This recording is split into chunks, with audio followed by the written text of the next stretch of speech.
நீ ஒழுங்கு மாதிரி பேசாத. என்ன பண்ணா ரொம்ப அவசரப்படுறாரு, படப்படங்கிறாரு. ஆனா என்ன சொல்றதுன்னா இது வந்து ஒரு நல்ல பனிஷ்மெண்ட் தான். எனக்கு ஒரு பீஸ்ஃபுல்லா இல்ல. சோ ரெண்டுல இப்ப நான் திவ்யாவை பத்தியே பேசலனா தெளிவா சொல்லிட்டாங்க. அதுக்கு தகுந்த மாதிரி அவர் செயல்படுறது ரொம்ப நல்லது.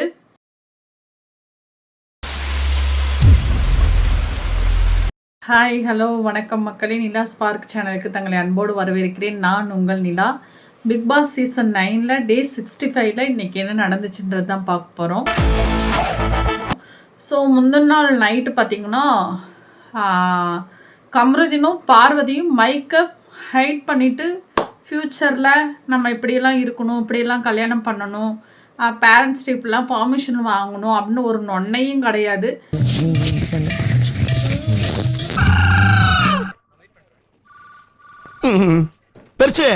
நான் போய் ஒரு டீ எடுத்து வந்துறேன், உட்கார்றா.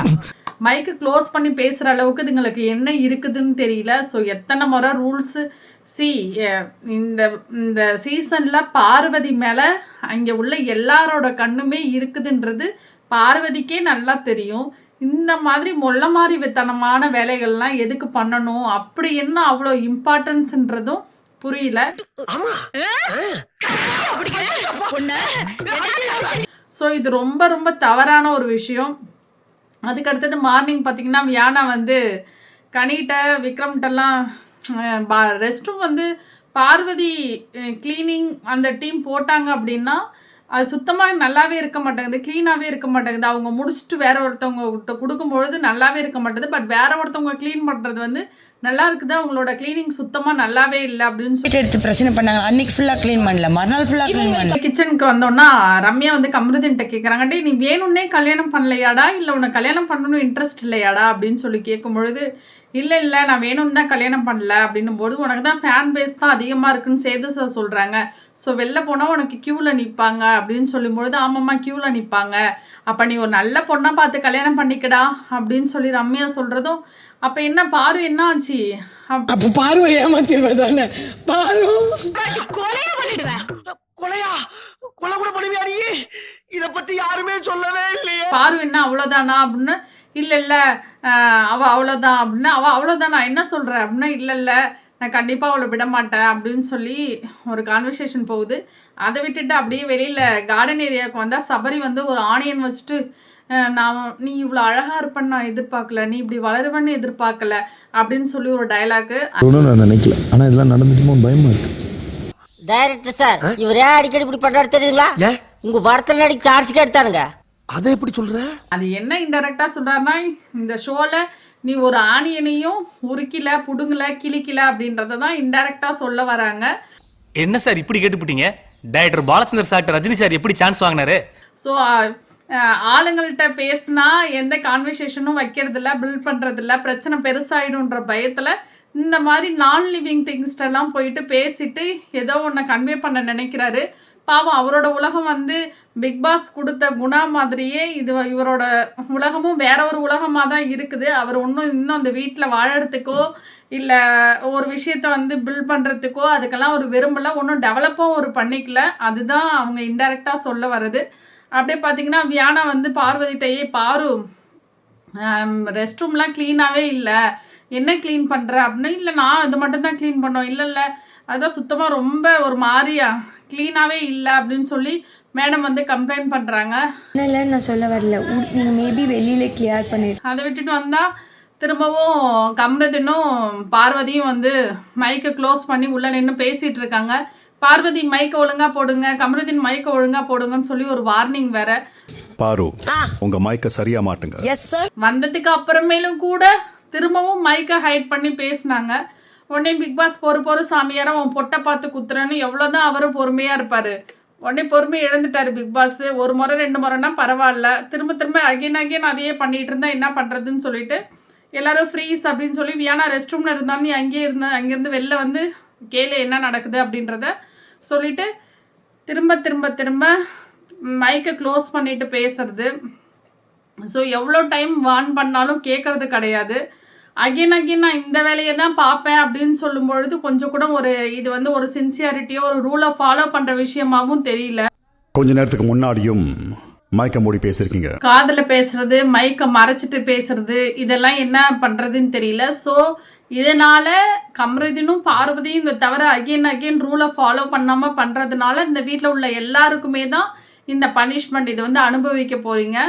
ஸோ அமைத்து கனி 2 பேரும் milk, coffee, tea plus egg இதெல்லாம் உண்மையிலே சமைச்சு தட்டில் எடுத்து ரெடியாக வச்சுருந்த பாயில்டு எக்கை கூட எடுத்து வச்சுட்டு கொண்டு வந்து வச்சிருங்க அப்படின்னு சொல்லி ஒரு பனிஷ்மெண்ட்டு. இதை ஆனால் என்ன சொல்கிறதுன்னா இது வந்து ஒரு நல்ல பனிஷ்மெண்ட்டு தான்.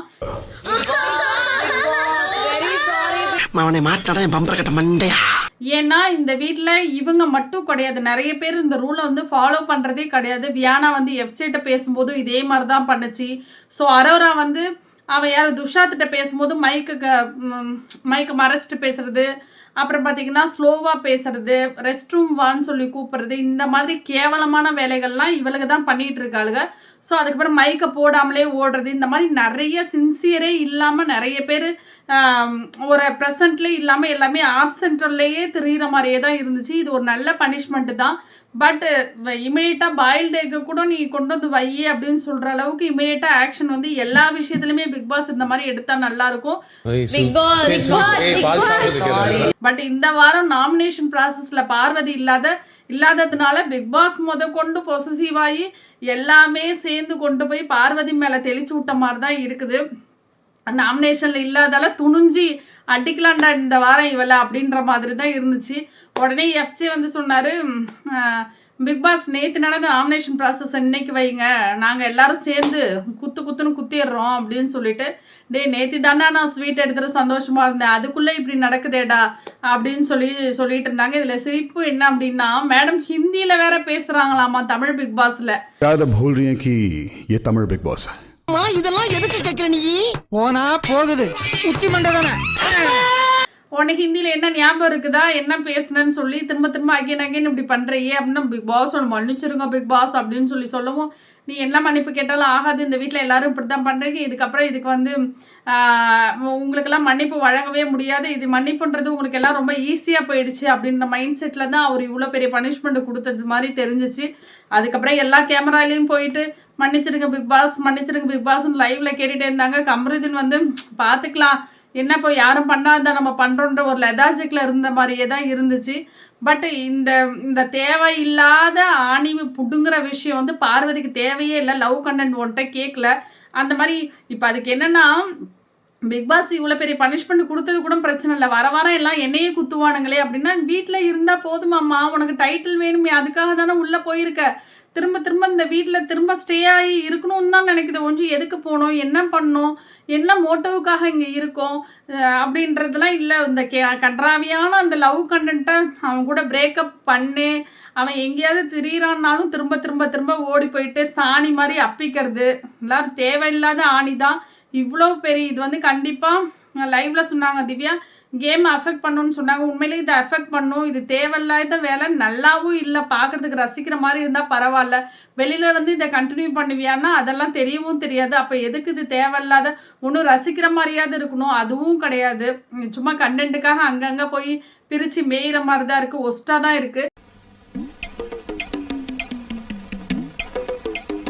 நெக்ஸ்ட் பிபி வழக்காடு மன்றம் அப்படின்னு சொல்லிட்டு ஒரு டாஸ்க்கு கொடுத்துருக்காங்க இந்த வாரம்.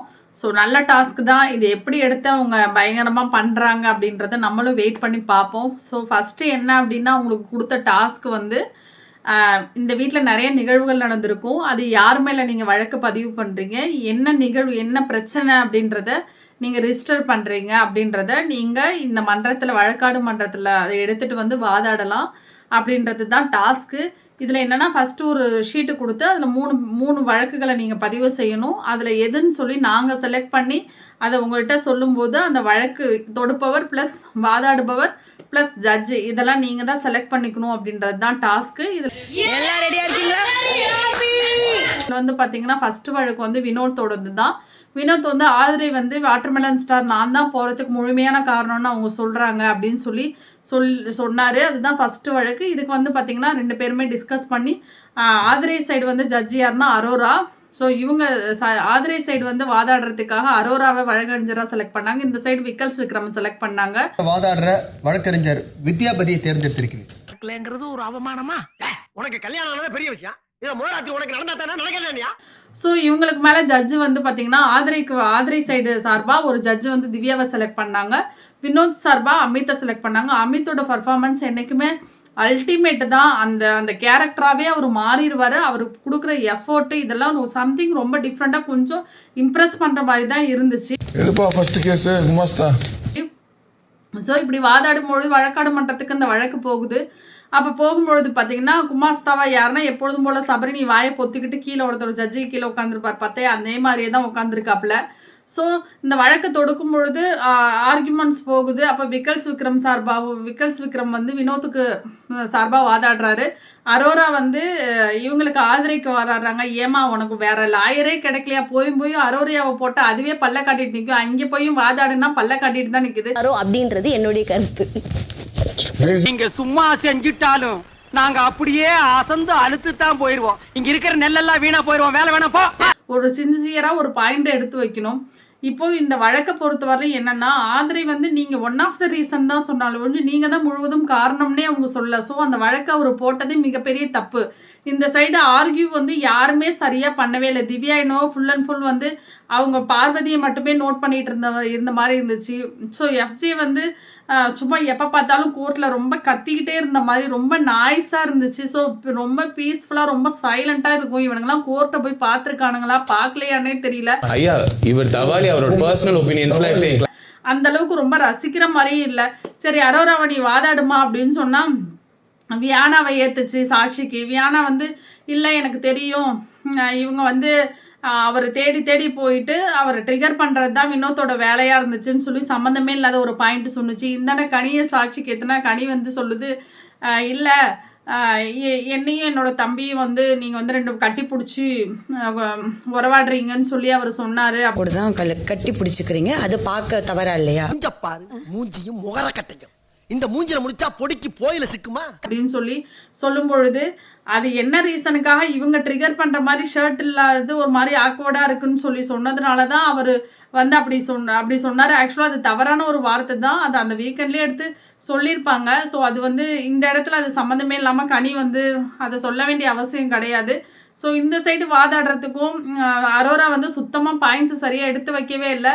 அந்த வழக்கு தொடுத்தாங்க பார்த்தீங்கன்னா அந்த வழக்கே தப்பு. இன்னொன்று லாஸ்ட்டாக வெளியில் போகும்பொழுது நீங்கள் ஏன் அவ்வளோ ஃபீல் பண்ணீங்க? உங்கள் மேலே தான் தப்பு இல்லை. நீங்கள் தான் அதுக்கு ரீசனே இல்லைல்ல. அப்போ ஏன் அப்படி ஃபீல் பண்ணீங்க? எதுக்கு அழுதிங்க? அவருக்கு எதுக்கு வாழ்த்தெல்லாம் சொன்னீங்க? ஏதாவது மனசு கஷ்டப்படுற மாதிரி இந்த மன்னிச்சிருங்கெல்லாம் எதுக்கு கேட்டீங்கன்னு சொல்லி ஆதிரை சைடு செம்மையாக நீங்கள் எடுத்து வச்சுருந்துருக்கலாம் 1 by 1. ஸோ லாயரே ரொம்ப கேவலமாக தான் இருந்துச்சு. அது ஒன்றும் வாதாடவும் இல்லை, ஒன்றும் இது பண்ணவும் இல்லை. ஸோ இது பார்த்தீங்கன்னா ஒரு பீஸ்ஃபுல்லாக இல்லை. ஸோ ரெண்டு ஜட்ஜுமே பார்த்தீங்கன்னா ஓகே இது அந்த வழக்கு வந்து சரியாக தான் போகுது அப்படின்றத வந்து அப்பப்போ சொல்லிகிட்டே இருந்தாங்க. ப்ளஸ் ஜட்ஜுமே வந்து இவர் வினோத் மேலே வந்து எந்த தப்பும் இல்லைன்னு தான் வழக்கு கொடுத்தாங்க. இருந்தாலும் ஹவுஸ்மேட்ஸ் எல்லாம் நீங்கள்லாம் என்ன பண்ணுறீங்க அப்படின்றதுக்காக நீங்கள் முடிவு பண்ணி சொல்லுங்கள் அப்படின்னு சொல்லும்பொழுது இவர் என்ன சொன்னார்னா வெளியில் உள்ள என்னோட ஆடியன்ஸுக்கு வந்து அவங்களோட எதிர்பார்ப்பை வந்து ஃபுல்ஃபில் பண்ணாமல் எனக்கு வந்து கலங்கம் ஏற்படுத்துகிறாங்க. என்னோட பேருக்கும் ஹவுஸ்மேட்ஸில் உள்ளவங்கள்ட்ட பேரை ஏற்படுத்துகிறாங்க. இன்னொன்று வாட்டர்மெலன் போடுறதுக்கு நான் தான் காரணம். இந்த 3 ரீசன் சொல்லியும் இல்லை இவர் காரணம் இல்லை அப்படின்றத வழக்கு வந்து முடிச்சு வைக்கப்பட்டது. உங்களுக்கு எல்லாம் ஒரே குழப்பமா இருக்குல்ல? ஆமா. ஸோ இதில் வெளியில் வந்ததுக்கு அப்புறம் வந்து எஃப்ஜேட்ட வந்து நீ வந்து நான் பேசும்போது தான் இல்லை அவரோட பிஹேவியர்ஸே கோர்ட்டுக்குள்ளேயே வந்து பார்த்தீங்கன்னா ஒரு மாதிரி தான் இருந்துச்சு. நாக்க வந்து இப்படிலாம் பண்ணது மட்டும்தான் கைவிட்டார் அவர், வேற எதுவுமே பண்ணல. ப்ளஸ் அவர் வந்து தான் ஜெயிச்சிட்டோம் அப்படின்றது இது வந்து சும்மா நார்மலாக நடக்கிற ஒரு விஷயம் தான். இதுக்கு வந்து இவ்வளோக்கு பில்டப் பண்ணி பண்ணுறதில்ல. குற்றமுள்ள நெஞ்சுதான் குறுகுறுக்குன்ற மாதிரி கொஞ்சம் இப்படி சீண்டி விட்டோம்னாலே பயங்கரமாக ஒரு மாதிரி ட்ரிகர் ஆயிடுறாரு. அவரை வந்து ரொம்ப ஈஸி டார்கெட் ஆயிடுறாரு. இவரோட நெகட்டிவ் எல்லாம் அவங்க வரும்பொழுதே ஆதிரே சொல்லிட்டாங்க, டே உன்னை நான் என்ன பண்ணுறேன் பாரு அப்படின்னு சொல்லிட்டாங்க. ஸோ அதுக்கு தகுந்த மாதிரி ரொம்ப பீஸ்ஃபுல்லாக காமாக ரொம்ப சிந்திச்சு நிதானமாக செயல்படணும். பட் இவர் என்ன பண்ணுறாரு ரொம்ப அவசரப்படுறாரு, படப்படங்கிறாரு. எஃப்ஜிக்கு வந்து ஆதிரைக்கு தான் சப்போர்ட் பண்ணான் கோர்ட்டு உள்ள இருந்துட்டு அப்படின்னு சொல்லி அவர் சொன்னது இதெல்லாம் ரொம்ப தேவையில்லாத விஷயம்தான். ஆணி தான் இதை எடுத்துகிட்டு வந்து அமித்தெல்லாம் எக்ஸ்பிளைன் பண்ணி பார்வதியெல்லாம் எக்ஸ்பிளைன் பண்ணி திரும்ப வந்து ஆதிரை வந்து நீங்கள் எப்படி ஃப்ரெண்டுன்றதுனால எனக்கு சப்போர்ட் பண்ணான்னு சொன்னீங்க, அந்த முதல்ல சொல்லுங்கன்னு சொல்லி சம்மந்தமே இல்லாமல் அதை எடுத்துகிட்டு வந்து பேச போகாது. அதான் முடிஞ்சிடுச்சு, நீ ஃப்ரெண்ட் இல்லைன்னு சொல்லிட்ட, அவனை நான் ரிவெஞ்ச் எடுக்க தான் உள்ளே வந்துட்டேன்னு சொல்லிட்டு அப்போ திரும்ப நீ என்ன ப்ரூவ் பண்ண நினைக்கிறேன்னு தெரியல ஆக்சுவலாக. ஸோ இந்த மாதிரி இது வந்து இவர் ஒன் ஆஃப் த ரீசன். கண்டிப்பாக வினோத் வந்து இதுலேருந்து விடுபடவே முடியாது. அவர் ஒன் ஆஃப் த ரீசன் தான் அவர் போகிறதுக்கு. பட் அவர் தான் முழு காரணமானா அப்படி கிடையாது. இன்னும் ஆதிரைக்கு என்ன இவர் மேலே ஒரு பர்சனல் வெஞ்சன்ஸ் அப்படின்னா அந்த காலை தூக்குனதுனால தானே இது வெளில போச்சு. ஸோ இவருக்கு வெளில நல்லா சப்போர்ட்டர்ஸும் அதிகமாக இருக்கிறாங்கன்றதை தெரிஞ்சுட்டு உள்ளே வந்து இவனை வளரவே விடக்கூடாது. ஹவுஸ்மேட்ஸ் மத்தியில் இவனை வந்து கெட்ட பேரை ஏற்படுத்தணும், அவன் பேரை ஏற்படுத்தணும், ஆட்டோமேட்டிக்காக ஆடியன்ஸ்க்கு தெரிஞ்சிடும் இவன் என்ன பண்ணுறா காமெடின்ற போர்வையில் வந்து போர்த்தி ஏதோ ஒன்று பண்ணிகிட்டு இருக்கான் அப்படின்றது ஆதிரை வந்து வெளிப்படையாகவே சொல்லிட்டாங்க. நான் உன்னை மட்டும்தான் டார்கெட் பண்ண வந்திருக்கேன் அப்படின்றத தெளிவாக சொல்லிட்டாங்க. அதுக்கு தகுந்த மாதிரி அவர் செயல்படுறது ரொம்ப நல்லது. கேஸை பொறுத்த வரலும் பார்வதி டபுள் கேம் ஆடின மாதிரி தான் இருந்துச்சு. வினோத்துக்கும் பேசுச்சு, அங்கேயும் வந்து நான் என்ன கூப்பிட்டுருக்க வேண்டியதானே அப்படின்னு சொல்லுது. ஸோ இது டபுள் கேம் ப்ளே பண்ண மாதிரி தான் இருந்தது. ஒரு ஸ்டேபிளாக அது பார்வதியும் கிடையாது. ஸோ அதுக்கப்புறம் பார்த்தீங்கன்னா இதில் ஆதிரைக்கு வந்து சரியாக வாதாடுறதுக்கு அவங்க செலக்ட் பண்ண லாயர் டோட்டலி ராங். சரியான பாயிண்ட்ஸையும் எடுத்து வைக்கல. என்னன்னா இது ஆதிரை வெளில போகும்போது இதை சுற்றி ஒரு பிரச்சனை, இதை வெளில வர்றதுக்கு காரணமானதை மட்டும் கரெக்டாக பார்த்துக்குச்சு. வாட்டர்மெலன் போகிறதுக்கும் இவர் தான் காரணன்ற ஒரு ஒன் வேர்டு ஆன்சர் மாதிரி அதை மட்டும் பார்த்துட்டு வந்து இங்கே வாதாடுறதுக்கு வந்த மாதிரி தான் இருந்துச்சு. ஒரு பாயிண்ட் கூட வெளியில் போயிட்டு பார்த்துட்டு அது கரெக்டாக எடுத்துகிட்டு வந்து வைக்கிறதுக்கோ இல்லை ஒரு லாயரோ இதுக்கு வந்து நல்லாவே இல்லை. இந்த கம்யூனிகேஷனும் சுத்தமாக நல்லாவே இல்லை, கேவலமாக தான் இருந்துச்சு. நல்லா கேட்டுக்க, உங்ககிட்ட நான் 3 முறை சொல்லிட்டேன். அதுக்கடுத்து பார்த்தீங்கன்னா வாட்டர்மெலன் ஹவுஸில் உள்ள யாருக்குமே பிடிக்காததுனால இது ஒருதலை பட்சமாக தீர்ப்பான மாதிரி தான் இருந்துச்சு. பட் அவர் ஒன் ஆஃப் த ரீசன் தான், அது நமக்கே தெரிஞ்சது தான். தேவையில்லாமல் அவரை தேடி போயிட்டு ஒரு விஷயத்த வந்து அவரோட ஃபிசிக்கல் அப்பியரன்ஸ்லாம் வச்சு கேவலமாக பேசி அதை வந்து ஒரு காமெடியாக மேக் பண்ணதெல்லாம் ரொம்ப நம்மளே ரசிக்கிற மாதிரி இல்லை. பட் அதை ஆக்செப்ட் பண்ண அவரும் ரெடியாக இல்லை. ஸோ இன்னைக்கு இதுதான் நடந்துச்சு வழக்காடு மன்றத்தில். ஸோ நாளைக்கு இனி வரக்கூடிய நாட்களில் என்ன வழக்குகள் வரப்போகுது, அதை எவ்வளோ சுவாரஸ்யமாக இவங்க எடுத்து வாதாட போகிறாங்க, அது நமக்கு பார்த்து ரசிக்கிற மாதிரி இருக்கா, நியாயமாக இருக்கா, இல்லை அவங்க எடுத்து வைக்கிற பாயிண்ட்ஸ் எல்லாம் ரொம்ப ரீசனபிளாக இருக்குதா, ஆக்செப்ட் பண்ணுற மாதிரி இருக்கா, ஆடியன்ஸோட உள்ளே இருந்துக்கிட்டே ஆடியன்ஸ் கூட எந்த கனெக்டும் இல்லாமல் நான் ஆடியன்ஸோட மைண்ட் செட்டை வச்சு உள்ளே அவங்க வாதாடுறாங்களா, கொஞ்சம் ஃபன்னாக மேக் பண்ணுறாங்களான்றத இனி வரக்கூடிய நாட்களில் பார்ப்போம். So thank you so much guys. Support பண்ணுங்கள், ஃபாலோ பண்ணுங்கள், ப்ளஸ் ஷேர் பண்ணுங்கள், உங்களுக்கு வேல்யூபிளான கமெண்ட்ஸ் கொடுங்க. Thank you so much guys. Thank you.